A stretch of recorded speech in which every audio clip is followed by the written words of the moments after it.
One day the wife suddenly saw that the 7-star flower near the window of their house was the only magical cure that could cure her husband's blindness. Without thinking, she plucked the flower and immediately went to the kitchen to make medicine. But at that time she did not know that this flower was a memory of her husband's first wife Anaya, which she had grown with her own hands. When everything was ready, the wife started blindfolding her husband. Just then the butler came running and said, "Sir, Madam plucked that 7-star flower." Hearing this, the husband was shocked as if lightning had struck from the sky. At first he was emotional that his eyes were getting better, but now he got angry. He immediately took out the divorce papers and told the butler to throw her out of here right away. She broke the memory of my Anaya. The wife was thrown out of the house, but as soon as she leaves, the husband's eyes slowly start getting vision. He immediately looks at his first wife's photo and sees that he and his wife look exactly alike. He gets teary-eyed.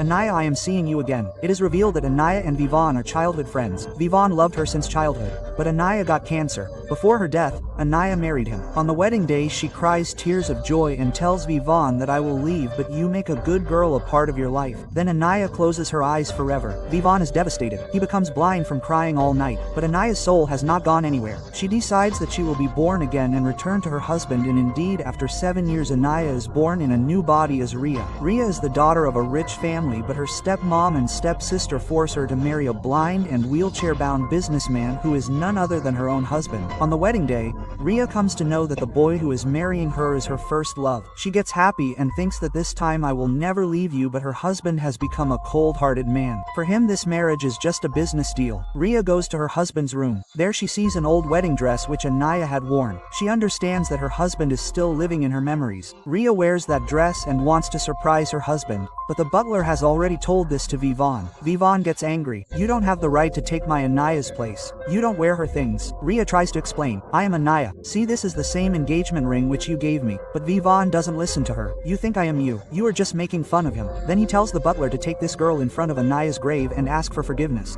Ria's heart breaks, but she doesn't give up. She decides to restore her husband's eyesight by any means. One day she sees a 7-star flower on the window of the house. She remembers that this flower is the cure for her husband's eyes. Without thinking, she plucks the flower and makes medicine. Then she goes to her husband. "I want to cure your eyes. What do you think, Vivon? You will cure me? You should leave from here." Ria brings medicine and applies it on her husband's eyes. The husband resists, but the medicine starts showing effect. Slowly his eyes open and he is surprised to see his wife. "Ananya, you." Ria smiles. "Yes, I am back to love you again." Subscribe in next part.